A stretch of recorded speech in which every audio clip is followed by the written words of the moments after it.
नमस्कार, मी ज्ञानदा कदम. महापालिकेची महापरिषद या एबीपी माझाच्या विशेष कार्यक्रमात आपल्या सर्वांचं स्वागत करते. महापालिका महापरिषद co-powered by Saraswat cooperative bank limited, पूर्वाचे डेकोरस, Lokmanya multipurpose cooperative society limited, new Saridon, Janata Sahakari bank limited Pune आणि पार्टनर्ड बाय कॉटन किंग. महानगरपालिकेचा जो महासंग्राम आहे, रणसंग्राम आहे, तो शेवटच्या टप्प्यात, अखेरच्या टप्प्यामध्ये आलेला आहे आणि मतदानापूर्वी सगळ्याच राजकीय पक्षांनी जोरदार ताकद लावली आहे. महापालिकेची ही निवडणूक खरं तर लोकांच्या मूलभूत गरजांसाठी असते.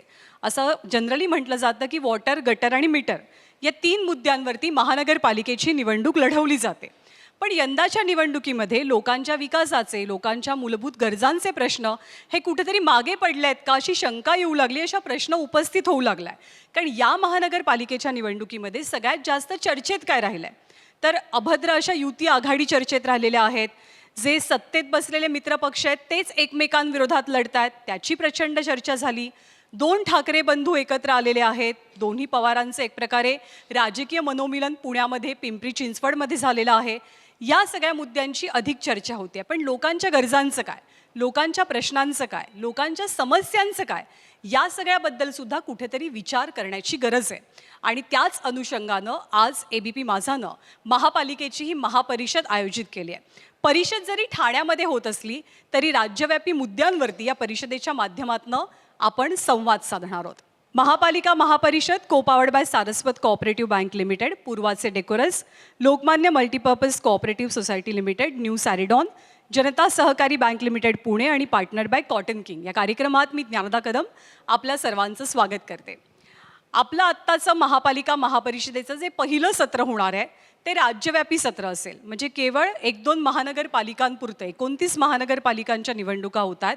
त्या 29 महानगरपालिकांमध्ये नेमकं काय घडतं आहे, तिथले प्रश्न काय, तिथली राजकीय परिस्थिती नेमकी कशी आहे, याबद्दल आपण संवाद साधणार आहोत. आणि त्यासाठी आपल्यासोबत असतील शिवसेना शिंदेचे नेते प्रकाश महाजन, त्याचबरोबर राष्ट्रवादी काँग्रेसचे प्रदेशाध्यक्ष शरद पवार यांचे शशिकांत शिंदे, त्याचबरोबर राष्ट्रवादी काँग्रेस अजित पवार यांच्याकडनं आनंद परांजपे, शिवसेना उद्धव बाळासाहेब ठाकरे पक्षाकडनं सुषमा अंधारे आणि काँग्रेसचे श्रीरंग बर्गे. त्या सर्वांना मी विनंती करते की त्यांनी व्यासपीठावरती यावं, जेणेकरून आपण या सत्राला, आपल्या संवादाला सुरुवात करणार आहोत. आणि महापालिकेच्या महासंग्रामामध्ये नेमकं काय काय घडतं आहे, कोणकोणते मुद्दे प्रामुख्यानं चर्चिले जात आहेत, याची पुनश्च आपण इथे चर्चा घडवून आणूया. 2017 साली ठाणे आणि बऱ्याचशा महानगरपालिकांची निवडणूक झालेली होती आणि त्यानंतर आत्ता 2026मध्ये आपण निवडणुकांचा सामना करतोय, सामोरे जातोय. मधल्या काळामध्ये राजकीय परिस्थितीसुद्धा राज्यातली प्रचंड मोठ्या प्रमाणात बदलली आहे. त्यामुळे मलाही पुन्हा एकदा क्रॉस चेक करावं लागतंय की नेमकं कोण कोणत्या पक्षात आहे, कोणाच्या गळ्यामध्ये नेमकं कुठल्या पक्षाचं मफलर आहे. तर लेडीज फर्स्ट या नात्यानं मी सुषमाताईंपासनं कार्यक्रमाची सुरुवात करेन. सुषमाताई, आत्ता जे राज्यामध्ये सध्या चित्र दिसतंय, प्रचाराचं चित्र असो, नेत्यांच्या मुलाखतींचं सत्र सुरू आहे, हे सगळं चित्र पाहून तुम्हाला भविष्यातलं चित्र कसं दिसतंय महानगरपालिकांमध्ये? मला असं वाटतं की नेत्यांच्या मुलाखती या पत्रकारांनी घेतल्या तर त्या अधिक परिणामकारक ठरतात. कळत नाही आहे देवेंद्रजी या सगळ्या मुलाखती अभिनेते आणि अभिनेत्रींना का देत आहेत. अभिनेत्रींनी जर मुलाखत घेतली तर म्हणजे याचा अर्थ देवेंद्रजी पत्रकारांना अतिशय तुच्छ समजतात म्हणून ते पत्रकारांना मुलाखती देत नाही आहेत का, की देवेंद्रजी पत्रकारांच्या प्रश्नांना घाबरतात त्यामुळे एक प्रिप्लॅन पेपर फोडून त्याच्या आधीच सुनियोजित अशी प्रश्नपत्रिका माहीत करून घेऊन ते बोलत आहेत. जर अशी परिस्थिती असेल तर काय चित्र असेल? मला असं वाटतं की जाहीरपणे, छातीत ठोकपणे जे लोकांना सामोरे जातात, लोकांना भिडतात आणि लोकांच्या प्रश्नावर मांडणी करतात, असे लोक जर निवडून दिले तर आणि तर ठाण्याचं भविष्य सुखकर असेल. की शहरांसाठी आपण नेमकं काय देतोय? आपण याच गोष्टींची चर्चा करतोय, टीकेची, टिप्पणीची, कोण कोणावर काय आरोप प्रत्यारोप करतंय, पण आपण लोकांना काय देतोय? या निवडणुकीत लोकांना मिळणार आहे काय, हा मुद्दा कुठेतरी बाजूला राहत नाहीये का? 100% की वेगवेगळे राजकीय पक्षाचे वेगवेगळे राजकीय नेते या निवडणुकीला सामोरं जात असताना नेमकं शहरासाठी अजेंडा काय याच्यावर जे बोललं पाहिजे. माननीय आमचे राष्ट्रीय अध्यक्ष अजितदादा पवारसाहेब यांनी पुणे असेल, पिंपरी चिंचवड असेल, त्या शहरासाठी काय मॅनिफेस्टो देणार ह्याच्यावर संपूर्ण निवडणुकीचं अजेंडा ठेवलेला आहे. राज्याचे मुद्दे आहेत, देशाचे मुद्दे आहेत, पण महापालिकेमध्ये जे प्रामुख्याने लोकांना अभिप्रेत असलेले मुद्दे, हा अजेंडा कुठेतरी या निवडणुकीच्या संपूर्ण रणधुमाळीमध्ये दिसत नाही आहे. दादांनी जी आश्वासनं दिली त्याच्यावरती भाजपनं प्रचंड मोठी टीका केली. दादांनी आश्वासन दिलं की मेट्रोचा प्रवास फ्री होईल, PMPMLचा प्रवास फ्री होईल. तर मित्रपक्षामध्ये भाजपनं तर थेट सांगितलं की असं काही होत नाही, कॅबिनेटमध्ये चर्चा करावी लागते. असं आहे की तो एका राजकीय पक्षाचा वचननामा होता. राष्ट्रवादी काँग्रेस पक्ष म्हणून आम्ही पुण्याला, पिंपरी चिंचवडला काय देऊ इच्छितो हा अजेंडा तो ठेवला होता. भारतीय जनता पक्षाला आपला अजेंडा ठेवण्याचा अधिकार आहे, त्यामुळे त्यांनी देखील अनेक स्वप्न दाखवली असतील लोकांना. आम्ही तर काय त्याच्यावर टिप्पणी केली नाही. लोकांचे मूलभूत प्रश्न आणि लोकांच्या गरजा, वॉटर, गटर, मीटर ह्याच्यावरती या निवडणुकीमध्ये थेट चर्चा न होणं, जे सातत्यानं ज्याची टीका केली जाते लोकांकडनं सुद्धा होते, याचं कारण काय वाटतं तुम्हाला? काय जे गटर मीटर म्हणतात त्यांनी तर काल अख्ख्या भारत दर्शनामध्ये कोण किती प्रगती केली हे दाखवलं. आणि मला कालचं भाषण ऐकून आश्चर्य वाटलं की विलेपार्लेमध्ये चिकूवाडीमध्ये बसलेल्या एका चौगुलेला अदानीची काय प्रगती झाली आणि काय घेणं त्याला काहीच संबंध नाही. मी काल एका ठिकाणी 146 नंबर वॉर्डला गेलो होतो. मी मुंबईत आहे का याचं मला शंका वाटली. हे न सांगता, कारण 25 वर्ष तुमची सत्ता, 30 वर्ष तुमची सत्ता, हे न सांगता भारतभर अदानी कुठं कुठं फिरला आणि नंतर माझ्या घरी कसा जेवायला आला. मला तर कालचं भाषण ऐकून मेधा पाटकर त्यांच्या अंगात शिरल्यात का काय असं वाटलं. म्हणजे ते प्रत्येक प्रगतीला विरोध करणं, त्याच्यातल्या चुका शोधणं, चांगल्या गोष्टी तर शोधणं होत नाही. त्याच्यामुळं खरी समस्या, आता ज्या शहरात मी राहतो 25 वर्ष तिथं सत्ता आहे, मी ज्या भागात राहतो तिथं नळ अजूनही नाही आहेत. तुम्हाला आश्चर्य वाटेल, छत्रपती संभाजीनगरमध्ये अर्ध्या गावात नळ नाही आहेत. 25 वर्ष यांचीच सत्ता आहे. हे मूलभूत प्रश्न आहे. प्यायला पाणीसुद्धा नाही आहे. पण आम्ही देश सगळं फिरून आणतो ना. आणि मग आम्ही नाही जिंकलो तर मराठी माणूस नाही जिंकला, आम्ही हारलो तर मराठी माणूस हारला. शेवटी मराठी माणसाच्या आड सगळा कार्यक्रम चालू आहे. मी सुषमाताईंकडे जाते. सुषमाताई, मनसेकडनंही कोणी नाही, तुम्हालाच बोलायचं आहे. कालच्या भाषणाचा मुद्दा आणि त्यांनी आणखी एक मुद्दा मांडला, तो म्हणजे छत्रपती संभाजीनगर आणि मुंबई. शिवसेनेची प्रामुख्यानं सत्ता राहिलेली आहे या दोनही महानगरपालिकांमध्ये बरीच वर्ष. त्यानिमित्ताने त्यांनी जे मुद्दे उपस्थित केले. आपण असं म्हणालात की ही जी चर्चा आहे ती फक्त ठाण्यापुरती सीमित नाही, ही सगळ्या महापालिकांच्यासाठी आहे आणि विकासावर बोललं पाहिजे. आता आम्ही विकासावर बोलतोय म्हणजे काय करतोय की पुण्यामध्ये नवले ब्रिज आहे. पुण्यातल्या नवले ब्रिजला मृत्यूचा सापळा म्हटलं जातं आहे सध्या. ताशी 9 किलोमीटर, ताशी 10 किलोमीटर असं करून चालत नाही. मुळात रस्त्याची रचनाच सदोष आहे. हा रस्ता बदलला जात नाही आणि तो रस्ता बदलावा यासाठी आम्ही प्रयत्न करतो. पुणे किंवा ठाणे सगळीकडेच ड्रग्ज अक्षरशः विळखा घातला आहे सगळीकडे ड्रग्जने. त्या ड्रग्जचे धागेदोरे वगैरे ह्या सगळ्यांवर माझ्या 3 पत्रकार परिषदा झाल्या. 1200 मीटरच्या रस्त्याचं काय झालं हे विचारलं.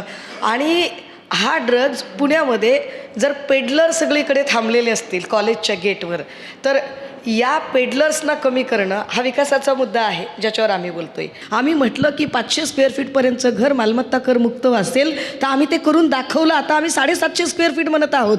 महापालिकांच्या शाळांचा शैक्षणिक दर्जा CBSE ICS पॅटर्नचा करायचा, आम्ही ते करून दाखवलं. आता आम्ही काय म्हणतोय की महापालिकेतून शिकलेला जो विद्यार्थी असेल त्यालाच महापालिकेच्या नोकरीमध्ये प्रथम प्राधान्य असेल.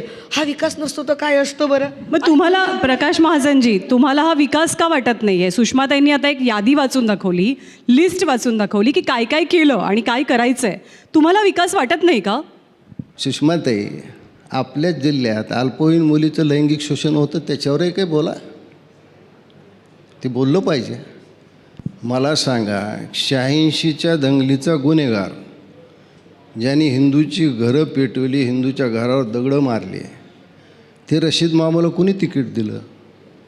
शेवटी जनमताचा एवढा रेटा होता की परवा माननीय उद्धवजीच्या सभेमध्ये अक्षरशः रशीद मामूला खाली हाकलून देण्यात आलं. आत्ता तुम्ही तो कोण चेंगेजी नाव आहे, मला त्याचं हे जो मुंबईत ज्याला तिकीट दिलं त्याच्यावर कसले आरोप आहेत? गुन्हेगाराचं समंतरण कुणीच करायला न पाहिजे, त्यात पक्षभिक्ष काही आणलं नाही पाहिजे. अशी लोकांना का देता? कारण अशी लोक निवडून येतात ही खात्री त्या पक्षाला असते. आत्ता खरंच महाजन काका जो म्हणाले ना की अल्पवयीन मुलीच्या लैंगिक शोषणाबद्दल बोललं पाहिजे. आपण खरंच बोललं पाहिजे. फार महत्त्वाचा विषय आहे. हे बोललंच पाहिजे की बदलापूरच्या अल्पवयीन लैंगिक मुलीचा जो अत्याचार झाला त्याच्यातला जो प्रमुख आरोपी होता त्याला स्वीकृत सदस्य भाजपने केलं, हे फार महत्त्वाचं आहे. मी महाजन काकांचं समजू शकते, अडचण झाली आहे. कालपर्यंत इकडे होते, आता नव्याने त्यांना अजून पिठामिठाचे आणि जिरा मोहऱ्यांचे डबे नीट कळलेले नाहीत. ते माझे काका आहेत, काही विषय नाही. खरंच त्यांचं माझं नातं वेगळं आहे, महत्त्वाचं आहे.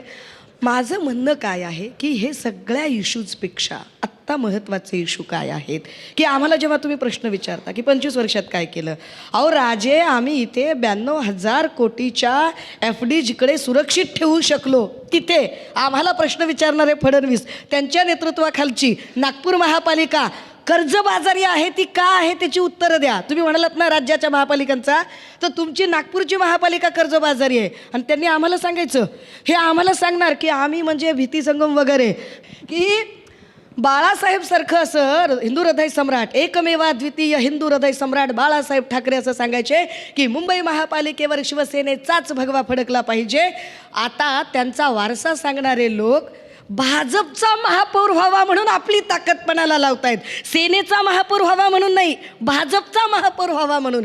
याच्यापेक्षा ती क्रूर थट्टा अजून काय असू शकेल? त्यांना प्रकाश महाजनजी त्यांनी टाळ्या वाजवल्या, त्यांनी टाळ्या का वाजवल्यात हे आपण त्यांना विचारूया. मी तुमच्याकडे येते, पण अर्थात काँग्रेस राष्ट्रवादी की तुम्हाला मला एक प्रश्न स्पेसिफिकली विचारायचा आहे की तुम्हाला खात्री आहे की या महानगरपालिकेमध्ये तुमचे जे आगामी नगरसेवक निवडून येतील ते तुमच्या सोबतच राहतील? कारण हा प्रश्न विचारण्याचं कारण म्हणजे अमरावतीत तुमच्या लोकांनी जे केलं, जे इथे अंबरनाथमध्ये झालं हाकेच्या अंतरावरती, आर यू शुअर तुमचे लोक तुमच्यासोबत राहणार आहे? नाही, तुम्ही विचारलेला प्रश्न बरोबर आहे. आम्हाला नक्की खात्री नाही, कारण हे खात्री नाही म्हणताय तुम्ही? हो, कारण हे दुसऱ्यांचे, यांची जी उभारणीच आहे या सरकारची किंवा सरकार पक्षाची, ती चोराचोरी करूनच आहे. त्यांनी दुसऱ्याचे आमदार पळवले, नगरसेवक पळवले. पुढेही भविष्यात खात्री देता येणार नाही, कारण सगळे विरोधी पक्षाचे लोक घेऊन चोरूनच हे सरकार सत्तेवर आले. कुठं यांचं स्वतःचं सरकार आहे? त्यांनी राष्ट्रवादीचे आमदार चोरले, शिवसेना फोडली, काँग्रेसचे लोक चोरून नेले, परवाच आमच्या अंबरनाथमधले नगरसेवक चोरून नेले. त्यामुळे मला अजिबात खात्री नाही हे कुठलंही आम्ही दाखवतील. तुमचेही लोक गेले ना, त्यांनी प्रयत्न केला, पण तुमचेही लोक बदलले ना, तेही गेले ना. नाही, नक्की आता इथे विचारधारेचा प्रश्नच राहिला. सत्ता, यांना सत्ता स्थापन करण्यासाठी कुठल्याही थराला जातील. मग आता तो मुद्दा घेतला गुंडांना पाठीशी घालण्याचा. खरं तर मूळ मुद्दे राहिलेत बाजूलाच. शाळा, पाणी, गटर, मीटर, नको त्या धार्मिक आणि जातीवादी मुद्द्यावर ते बोलत आहेत. मी आत्ता खरं तर काँग्रेसच्या बाजूला उभात, पण इच्छा होते का की त्या डायसवरती जाऊन ठाण्यासाठी पण किंवा राज्यव्यापी चित्रासाठी पण तिथे उभं राहायची? मी तुम्हाला सांगतो की वरचे जे ठरवतील ते आमच्यासाठी बंधनकारक आहे. पण सध्या ठाण्याबद्दल बोलायचं तर आमची झुंज आज 24 सीटवर घड्याळाबरोबरच आहे आणि ती झुंज तेही तेवढ्याच ताकदीने लढत आहेत जेवढ्या आम्ही लढतो आहे. त्यामुळे नंतरचं चित्र काय होईल ते आत्ता स्पष्ट नाही. पण आत्याला मिशा असत्या तर त्याला काका बोलवलं असतं, याबद्दल असं विचार करण्यात काय मिनिंग नाही. आम्ही आव्हाड साहेबांच्या नेतृत्वाला मांडणारी एक फळी या ठाणे शहरात आहे आणि मी ते जोरदार लढत देत असतो. त्याच्या पुढे मला जाऊन सांगायचं आहे, महाजन साहेब बोलले की शिवसेनेची सत्ता ह्या मुंबईत आहे आणि मग तुम्ही काय क्रिटिसाइज करताय. तोच प्रश्न मी त्यांना आता ठाण्यासाठी विचारतो. गेले 32 वर्ष ते या ठिकाणी सत्तेत आहेत आणि एक नागरिक म्हणून मी विचारतो, इथे सगळे नागरिक इथे बसलेले आहेत, पाण्याची समस्या 32 वर्षात सुटली का? तर नाही. डम्पिंग ग्राउंडची समस्या सुटली का? तर नाही. पोल्युशन 200 AQIच्या पुढे काल संध्याकाळी होतं, म्हणजे पुढच्या 15 वर्षात आपण दिल्लीप्रमाणे पोचतोय काय असा प्रश्न आहे. आज इकडनं घोडबंदर रोडला जायला 1.5 तास लागतोय. हे सगळे प्रश्न आपल्यासमोर आहेत. जे सत्तेत होते 32 वर्ष, जर तुम्ही विचारू शकता मुंबईबद्दल तर तोच प्रश्न आम्ही तुम्हाला ठाण्यासाठी विचारतो, त्याची उत्तरं त्यांनी द्या. जी, प्रकाश महाजनांकडे झालाच पाहिजे. तर मला हे जाणून घ्यायचं आहे, मगाशी सुषमाताई बोलत असताना तुम्ही टाळ्या का वाजवल्यात त्यांचं बोलणं संपल्यावर? तर सुषमाताईने तुम्हाला काय सांगितलं ते मला काका म्हणतात. त्यांचे वडील आणि मी चांगले मित्र होतो. कधी कधी काकासुद्धा पुतणीचा आदर्श घेऊ शकतो. मी कुणाचे तिखटामिठाचे डबे बघून त्या पक्षात गेलो नाही, पण त्या बऱ्याच ठिकाणचे डबे बघून आलेले आहेत. महाराष्ट्रातल्या कुठल्याही पक्षाचा, ज्या राष्ट्रवादीचं आपण नाव घेताय, अगदी पवारसाहेबांच्या पक्षाच्या जयंतरावजी असतील किंवा शशिकांत शिंदे असतील, या कुणीही माझं साधं प्राथमिक सदस्यत्व असलेला जरी एक उवाच केला तर आयुष्यात कधी राजकारण करणार नाही. मी कुठल्याही राजकीय पक्षात नव्हते, पण महत्त्वाचं आता आपण माईक आणलाच आहे तर ती संधी मी घेतली पाहिजे. 2 वर्षापूर्वी राष्ट्रीय स्वयंसेवक संघाचे सरसंघ संचालक मोहन भागवतजी या ठाण्यात आले होते आणि या ठाण्यात येऊन त्यांनी धर्मवीर आनंद दिघे यांच्या नावच्या कॅन्सर रुग्णालयासाठीचा भूमिपूजन समारंभ केला होता. 2 वर्ष झालं, एक वीट उभी केली नाही.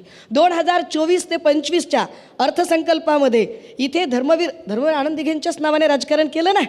स्वतःच्या सगळ्या गद्दारीला धर्मवीर आनंद दिघेंचं नाव देऊन उदात्तीकरण केलं, पण धर्मवीर आनंद दिघेंचं स्मारक उभं करणं त्यांना अजून जमलं नाही. गेल्या 10 वर्षामध्ये 24-25ला पण 5 कोटी रुपये त्याच्यासाठी मंजूर केले होते अर्थसंकल्पामध्ये. या अर्थसंकल्पातला 1 रुपया खर्च केला नाही. अजूनही इथे धर्मवीर आनंद दिघेंचं स्मारक उभं झालं नाही. म्हणजे तुम्ही विकासाची तर कामं केली नाहीच नाही, मात्र तुम्ही ज्या गोष्टींचा डोलारा दाखवून सत्तेमध्ये बसलात, तुम्ही त्याला सुद्धा तुमच्या गुरूंना सुद्धा तुम्ही न्याय देऊ शकला नाहीत. गुरुपौर्णिमेच्या दिवशी तुम्ही धर्मवीर आनंद दिघेंच्या आश्रमात असायच्याऐवजी तुम्ही अमित शहांच्या पायाशी होतात, हे आम्ही विसरलेलो नाही आहेत अजून. आत्ता सुषमाताईंनी मांडलेला मुद्दा स्मारकाचं काय झालं. दुसरा मुद्दा, तुम्ही लैंगिक अत्याचाराबद्दल बोललात मुलींच्या, पण बदलापुरात काय झालं आपण सगळ्यांनी बघितलं की जो सहआरोपी आहे बाललैंगिक अत्याचार प्रकरणातला दामले, त्याला भाजपनं स्वीकृत नगरसेवक केलं. या मुद्द्यावरती आपलं काय स्पष्टीकरण आहे. आमच्या मनात आनंद दिघेचं स्मारक कुठं करायचं काय नाही आम्ही ठरवू, पण अजून बाळासाहेबाचं स्मारक झालं नाही. त्याच्यासाठी सरकारी जागेवर डोळा, ज्या बाळासाहेबाच्या नावावर करोडपती अब्जापती झाले त्याच्यासाठी स्वतःचा पैसा घालून ते स्मारक उभा करू शकत नाहीत. बोलण्यात काय अर्थ आहे. इतिहास सगळ्यांचा आहे, सगळ्यांना इतिहास सगळ्यांचा माहीत असतो. आता भारतीय जनता पक्षाने काय केलं ते का आले नाहीत त्याचं उत्तर मी काय देऊ आज. पण MIM सोबतच्या युतीबद्दल तुम्ही काय सांगाल. ती नंतर मागे घेण्यात आली. ती सुरुवातीला होती, ती नंतर मागे घेण्यात आली. ऐकून कुणाची? आमची MIM सोबतची युती. तुम्ही सर्वजण होतात ना अकोटमध्ये, सर्वपक्षीय युती झालेली होती. हे पहा सर्व पक्षाची तर आता जसं परळीचं उदाहरण आहे. आम्ही दोघं परळीमध्ये राष्ट्रवादी पक्षाचं होता. आम्ही काही MIMवर युती केली नाही, राष्ट्रवादीची युती त्याच्याशी. आम्ही कशी MIMवर युती करणार. हा म्हणजे स्वप्नातसुद्धा विचार येऊ शकत नाही. हा तुम्ही कुणाच्या गळ्यात हात घातलेत. काँग्रेससोबत जाण्यापेक्षा मी माझं दुकान बंद करेन म्हणजे त्या काँग्रेसला तुम्ही गेले नाहीत, कुणाच्या पायावर होतात. ठाण्यातली विकास कामं का नाही झाली. ठाण्यातला माणूस अजूनही ट्रॅफिकच्या समस्येबद्दल का तक्रारी करतो. ठाण्यातला माणूस अजूनही पाण्याबद्दल का तक्रारी करतो. आणि मुंबई पाठोपाठचं सगळ्यात मोठं शहर या राज्यातलं अगदी हाकेच्या अंतराला लागून हे अर्थातच ठाणे. ठाण्यात मी बऱ्याच वर्षापासून येतो. ठाणे जिल्ह्यात आणि सगळ्यात जास्त महानगरपालिका सुद्धा आहे. ठाण्यात मी बऱ्याच वर्षापासून येतो. माझी मुलगी इथं राहत होती. पूर्वीचं ठाणं आणि आत्ताच्या ठाण्यामध्ये खूप फरक आहे. हे तुम्ही मान्य तर करा. ट्रॅफिकची समस्या एकटं ठाण्यात आहे का? आज तुम्ही अगदी नगरपंचायतच्या गावात जरी गेला तर वाढते वाहनं आणि असलेले तेवढेच रस्ते, ही समस्या सगळीकडे आहे. उद्या तुम्ही आले म्हणजे काय जादूची कांडी फिरून सगळं होणार आहे असं नाही आहे. प्रत्येकजण हा प्रयत्न करत असतो. त्याच्यामुळे त्यातलाच मुद्दा काढतात काय मुंबईत समस्या नाही आहेत त्या. या निवडणुकीमध्ये 2 मुद्दे सगळ्यात जास्त चर्चेत राहिले. एक म्हणजे ठाकरे बंधूंचं एकत्र येणं आणि दुसरं म्हणजे पवारांचं मनोमिलन होणं, राजकीय मनोमिलन होणं पुण्यामध्ये, पिंपरी चिंचवडमध्ये. हे मनोमिलन फक्त तुम्ही कदाचित म्हणू शकता की वरिष्ठांचा निर्णय तो आम्ही पुढे पाळणार आहोत, पण हे मनोमिलन फक्त महानगरपालिकांपुरतंच मर्यादित असणार आहे का त्याचं राज्यव्यापी देशव्यापी परिणामसुद्धा आगामी काळात पाहायला मिळू शकतो. असं आहे की पुणा पिंपरी चिंचवडमध्ये माननीय अजितदादा पवारसाहेब आणि खासदार सुप्रियाताई सुळे यांनी एकत्रितपणे पत्रकार परिषद घेतली, जाहीरनामा देखील तिथे डिक्लेअर केला. पुणा पिंपरी चिंचवडमध्ये ते मनोमिलन झालेलं आहे. भविष्यामध्ये जिल्हा परिषदेच्या निवडणुकीला देखील ते होऊ शकतं आणि माननीय अजितदादा पवारसाहेबांनी तर स्पष्ट मीडियासमोर केलं की आम्ही त्याच्यानंतर विचार करू. ठाण्यामध्ये मात्र झालेलं नाही. ठाण्यामध्ये आम्ही स्वतंत्र एकमेकांविरुद्ध लढतो आहे. महाविकास आघाडीच्या मतांचं कन्सॉलिडेशन या निवडणुकीमध्ये होणं शक्य आहे असं तुम्हाला वाटतं का. मुंबईमध्ये, ठाण्यामध्ये म्हणूया, इतर ठिकाणी म्हणूया. याची शक्यता नक्कीच नाकारता येत नाही. कारण अशा परिस्थितीत मतदार गोंधळात पडू शकतो की इथे एक पक्ष सोबत आहे, दुसरीकडे दुसराच पक्ष सोबत आहे. अशा वेळेला गोंधळ उडतो, निश्चितपणे उडतो आणि ते प्रामाणिकपणे आपण मान्य केलं पाहिजे. परंतु मला असं वाटतं की प्रत्येकाचं काम करतानाचं एक अधिष्ठान असतं. जसं मी मगाशी म्हटलं की जर गुन्हेगारांना उमेदवाऱ्या दिल्या जात असतील तर ठीक आहे बाबा, पक्ष इकडे तिकडे झाला आहे, व्यक्ती तरी बरी आहे का, पण गुन्हेगाराला उमेदवारी दिली तर कसं काय लोक त्याला मतदान करणार आहेत. किंवा जसं आता तुषार आपटेचा विषय झाला, अशा लोकांना, किंवा ज्या वामन म्हात्रेवरती गुन्हा दाखल व्हावा, एका पत्रकार महिलेला अभद्र टिप्पणी केली आणि गुन्हा दाखल व्हावा म्हणून मी अख्खा दिवस त्या बदलापूरला आम्ही उन्हात बसलो, त्याच वामन म्हात्रेंच्या पत्नी आता निवडणुकीच्या रिंगणात जर उभ्या राहिल्या तर लोकांनी कसा विचार करायचा. अशा अनेक गोष्टी मॅटर करतात. मला वाटतं स्थानिकचे मुद्देसुद्धा तितकेच महत्त्वाचे असतात. जर आपण ठाण्याचा विचार केला तर ठाणे महापालिकेमध्ये सध्या फक्त 40 कोटीची गंगाजळी शिल्लक आहे. ठाणे महापालिकेच्या कर्मचाऱ्यांचा पगार जरी करायचं म्हटलं तरी त्या पगारासाठी आता GSTचे पैसे कधी येतील त्यावर अवलंबून राहावं लागेल, इतकी वाईट अवस्था आहे. जेव्हा तुम्ही हे मुद्दे उपस्थित करता मुंबईच्या बाबतीत, ठाण्याच्या बाबतीत, छत्रपती संभाजीनगरच्या बाबतीत, तेव्हा तुमच्यावरती सातत्यानं तुमच्या विरोधकांकडनं केली जाणारी टीका ही असते की सत्ता तर तुमचीच होती, निवडणुकामधल्या काळात झालं नाही, प्रशासक आला, पण सत्ता कोणाची होती? पाहिजे याचं सुद्धा उत्तर दिलं पाहिजे. अगदी बरोबर आहे, सत्ता आमची होती, पण त्या ठिकाणी आम्ही सत्तेचे काही सुभेदार उभे केले होते. तर आमचा जो इथला सुभेदार होता, आम्हाला असं वाटलं की तो सुभेदार फार प्रामाणिकपणे काम करणारा आहे, त्यामुळे आम्ही त्याच्या हातात चाव्या बिव्या दिल्या होत्या. आता आम्हाला काय माहिती की सुभेदार चाव्या घेऊन पळून जाणार आहे. म्हणजे आमचा प्रामाणिकपणा आम्हाला नडला. आम्ही ती ABP माझ्यावर चूक मान्य करतो की हो बाबा, आमचा प्रामाणिकपणा नडला आम्हाला, की आम्ही ज्याला सुभेदार म्हणून आम्ही ज्याच्या हवाली केलं होतं नेमका तोच हापापाचा माल गपापा करून गेलेला आहे. तर आता मी काय बोलणार त्याच्यावर. मला एक प्रश्न काँग्रेसला विचारायचा, तो असा की युती आघाडी हा तर विषय आहे, तर या सगळ्या युती आघाडीमध्ये काँग्रेसनं अनेक ठिकाणी वेगळं लढण्याचा निर्णय घेतला, तर त्या निर्णयाचा काँग्रेसला फायदा होईल का? कसं राज्यव्यापी विचार करता? नक्की फायदा होईल काँग्रेसला. आणि तुम्हाला दिसेल, ठाण्यात सांगतो तुम्हाला, या आघाडीचा इतका वाईट अनुभव आम्हाला आला. शेवटच्या फॉर्म भरायच्या शेवटच्या दिवशीपर्यंत चर्चा, आणि मी मोठा का तू मोठा. खरं तर तुम्हाला जाहीर सांगतो, जितेंद्र आव्हाडांच्या खोट्या स्वाभिमानापोटी आघाडी तुटली, नाही तर आमची अजिबात आघाडी तोडण्याची इच्छा नव्हती. त्यानं ऐका, हे खरं आहे, आम्ही कुठे एकत्र आहे. ऐका ऐका ऐका, तुम्हाला मी ताई खरोखर सांगतो, कळव्या मुंब्र्यामध्ये आमच्या मतावर ते वर्षानुवर्ष निवडून येतात आणि ते आमच्या अस्तित्वावर प्रश्न निर्माण करतात. आम्हाला जर अगोदर वेळ मिळाला असता, फक्त ताई 1 दिवस मिळाला, आम्ही आघाडीतनं लढायचं म्हणून AB फॉर्मसुद्धा कमी आणले होते. जर आम्हाला अगोदर 2 दिवस मिळाले असते तर आम्ही 131 ठिकाणी उमेदवार उभा केले असते. आणि नक्की सांगतो तुम्हाला, ठाण्यामध्ये काँग्रेस येणार आणि काँग्रेसच्या मताची टक्केवारी बघा तुम्ही.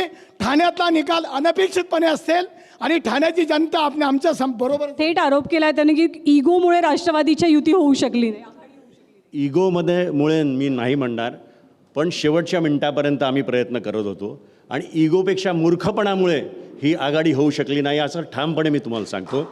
महाजन साहेबांना आज त्यांच्या मुलाच्या एजचंच आहे मी, आम्ही कार्यकर्ते पातळी. महाजन साहेबांना मला एक प्रश्न विचारायचं होतं की संभाजीनगरमध्ये नळाचा प्रश्न जो त्यांनी मांडला, सत्तेमध्ये मला वाटतं मी लहान होतो तिथपासून मी बघतोय की महाजन साहेब सत्तेमध्येच आहेत. मग त्यांनी का तिकडे नळाचे कामं केली नाहीत किंवा बाकी काही गोष्टी केल्या नाहीत? सत्तेमधलेच जर का म्हणत असतील तर आम्ही जनतेने कोणाचे प्रश्न मांडायचे?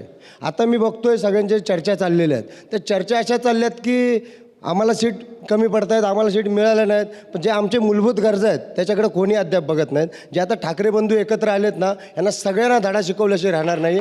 आम्ही सर्व महाराष्ट्र सैनिक, संपूर्ण शिवसैनिक, उद्धव बाळासाहेब ठाकरे, आम्ही सोबत आहे यांच्या सगळ्यांच्या. आज मराठी माणूस यांना संपूर्ण दाखवणार जागा यांची की कोण काय करतं. महाजन सर, सुषमाताईंनी आत्ता एक विधान केलं.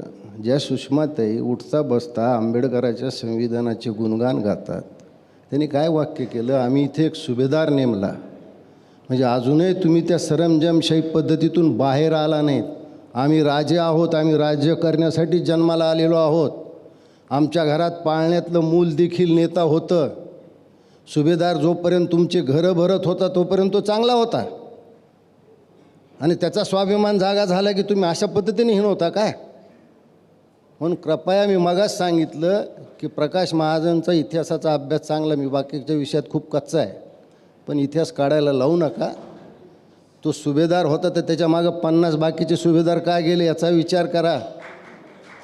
चोपन्न नगरपालिका आल्यात, तुम्ही 9वर आलात, याचाही विचार करा. आत्ता ज्यांनी प्रश्न उपस्थित केला ते आपल्या पूर्वाश्रमीच्या पक्षाचे प्रतिनिधी होते. त्यांनी खूप ठाम विश्वास व्यक्त केला की ठाकरे बंधू एकत्र आलेले आहेत आणि ठाकरे बंधू मॅजिक घडवणार, जादू दाखवणार आणि सगळं चित्र पालट. हे पहा, मी पहिला माणूस असा आहे ज्यांनी यांना सांगितलं तुम्ही एकत्र या. त्याची मी शिक्षा काय भोगली या बिचाऱ्याला नाही सांगणार. आपल्या ग्रामीण भागात म्हण आहे की 2 भावाच्या वाटण्यामध्ये कधी जाऊन येऊन 2 भावाचा सुलानामाही कधी करू नये, कारण जो वाटणी करतो, जो सुलानामा करतो, तोच सगळ्यात वाईट होतो. म्हणून मी म्हणलं ना की भाऊ एकत्र आले, अत्यंत चांगली गोष्ट, मी त्यावेळेससुद्धा म्हणलेलं आहे. पण तुमच्यासाठी म्हणून मराठी माणसाला वेटीला धरू नका. मराठी माणसाचे इथं नेते खूप आहेत, तुम्ही एकटेच नाही आहेत. आणि मी ज्या उद्देशानं म्हणलं होतं त्यापासून तुम्ही दूर गेलात. तुम्ही काँग्रेससोबत जाऊ झाला, तुम्ही राष्ट्रवादीसोबत जाऊ लागलात.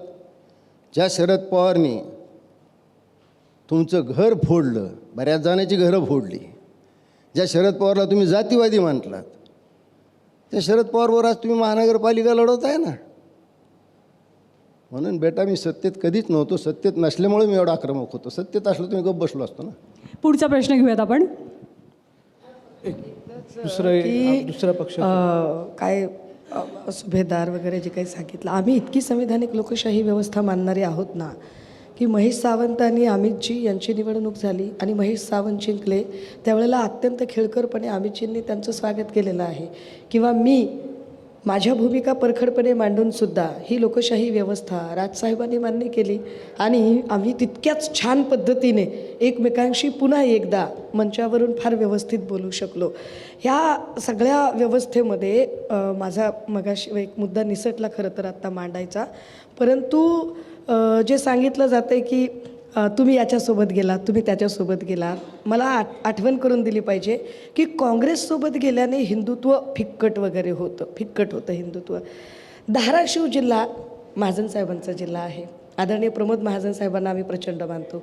त्या धाराशिवमध्ये आत्ता नगर परिषदेला श्रीयुत एकनाथ शिंदे यांच्या शिंदे सेनेची युती ही काँग्रेससोबत होती, हे त्यांना माहीत नाही, कारण तेव्हा ते मनसेत होते. आदरणीय आमदारताईंना एक विनंती आहे की महाराष्ट्रामध्ये आत्ता जे बिनविरोधचं प्रकरण सगळीकडे चाललेलं आहे, आता मला तुम्ही सांगा, तुतारी गटानी जेवढे उमेदवार आहेत तेवढे 2.5 मतदारसंघातले उमेदवार विकून उबाटाला दिले आणि उबाटातून तिकीट घेऊन उबाटाचे उमेदवार बिनविरोध झाले. म्हणजे शिंदे साहेबांनी प्रयत्न केले, BJPनी प्रयत्न केले, त्यांच्या सांगण्यावरनं यांच्या तिकिटी बाद झाल्यात. यांनी माघार घेतलं. हे कसं काय घडलं जरा ताई सांगा. आणि या परिस्थितीमध्ये ह्यांचे उमेदवार शिंदे साहेबांच्या घरी जातात राजकारणाच्या वेळी, म्हणजे तिकीट भरल्यानंतर. म्हणजे विचार करा, ही कुठली परिस्थिती आहे मला सांगा ताई. बघा, एक मिनिट. त्यांनी मला असं वाटतं की स्पेसिफिकली राष्ट्रवादी सपाला हा प्रश्न विचारला. जेव्हा आम्ही आघाडी इथे करायचं ठरवलं तेव्हा आमच्या मनात एक विजन होतं की 32 वर्षानंतर जर आपल्याला सत्ता पालट करायची असेल तर उबाठा आणि मनसेबरोबर या ठाणे शहरात आपल्याला जायला लागेल.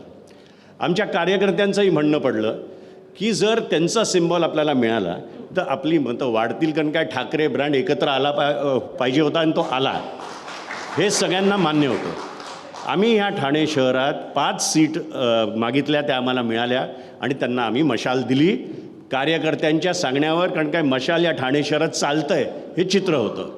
उद्देश फक्त एवढाच होता की सत्ताधाऱ्यांमध्ये एक बदल घडवायचा. आता एक आमचा उमेदवार मागे गेला, त्याला ताबडतोब पक्षातनं काढलं.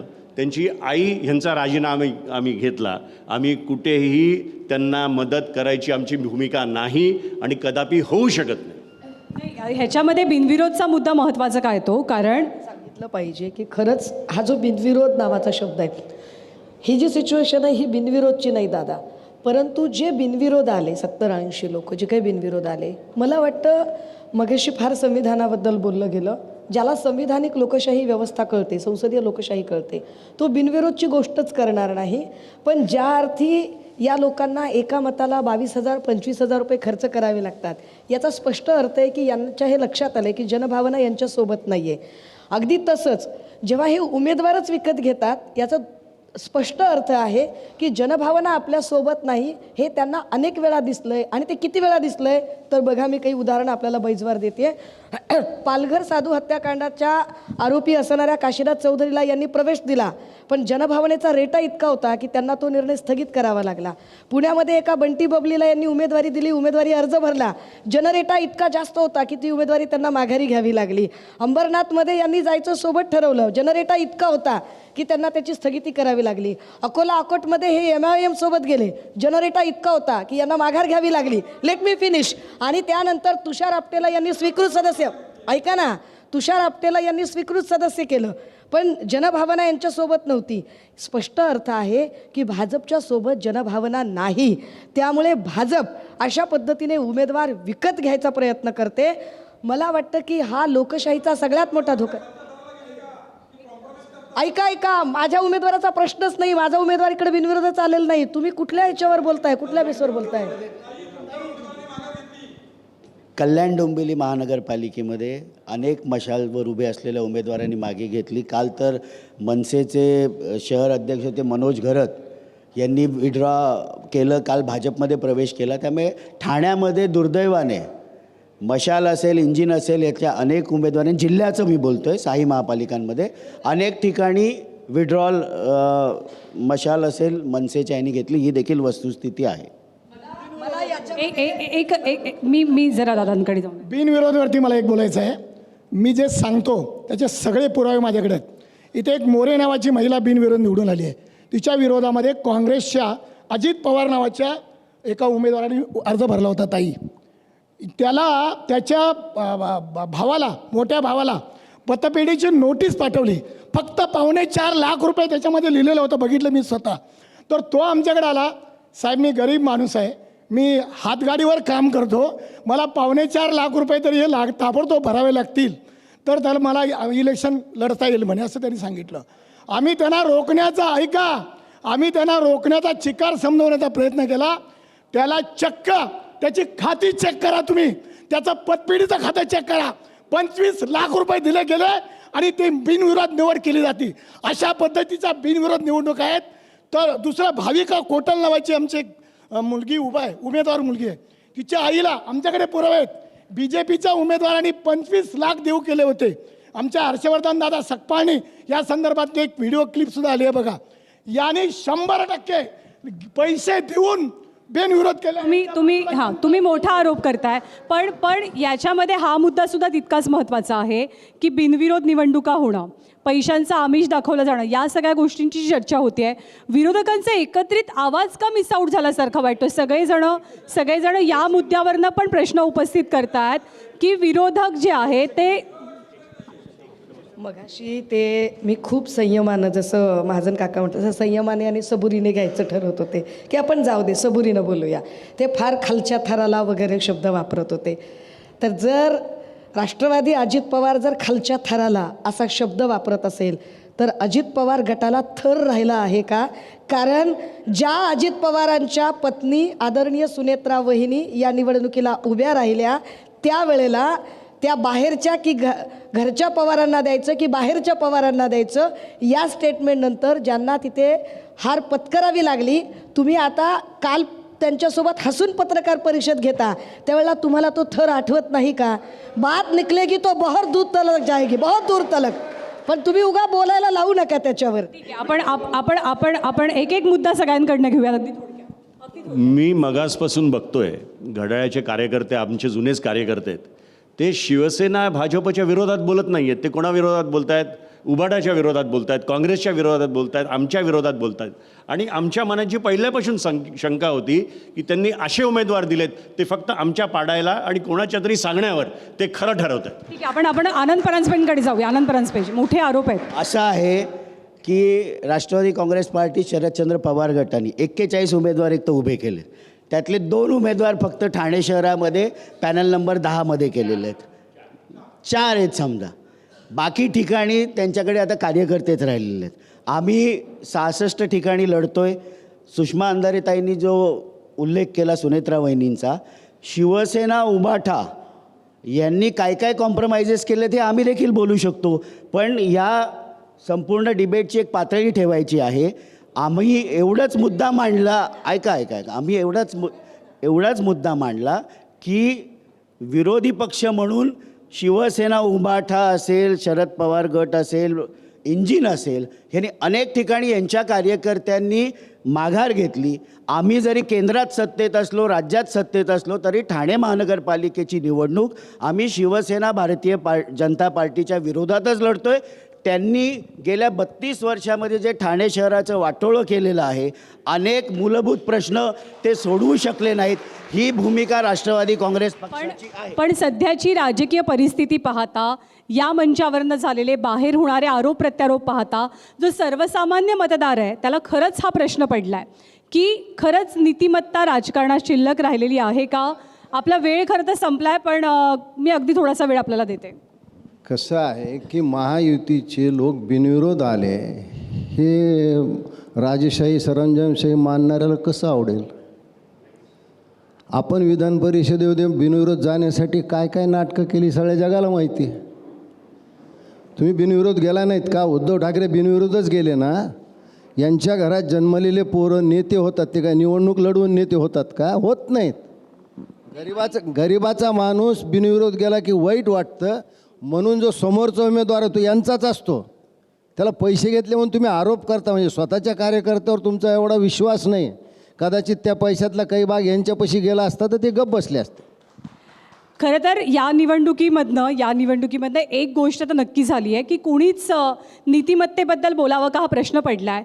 कारण नगरपालिका, नगरपंचायतीच्या निवडणुकांमध्ये आणि आता महानगरपालिकांमध्ये सुद्धा ज्या पद्धतीनं चित्रविचित्र युती आघाडी झालेल्या आहेत केवळ सत्तेत येण्यासाठी, त्यामुळे राजकीय पक्षांना, राजकीय नेत्यांना खरंच जनतेच्या प्रश्नांची चाड राहिली आहे का, हाच प्रश्न या निवडणुकीच्या सगळ्या चित्रात उपस्थित झाल्याचं पाहायला मिळते. आशा आहे जे कोणी सत्तेवरती येतील ते लोकांचे प्रश्न सोडवण्यासाठी पुढाकार घेतील, त्याला प्राधान्य देतील. आज आपण सर्वांनी वेळ दिलात, या चर्चासत्रामध्ये आपण सहभागी झालात, त्याबद्दल आपल्या सर्वांचे मनापासून आभार.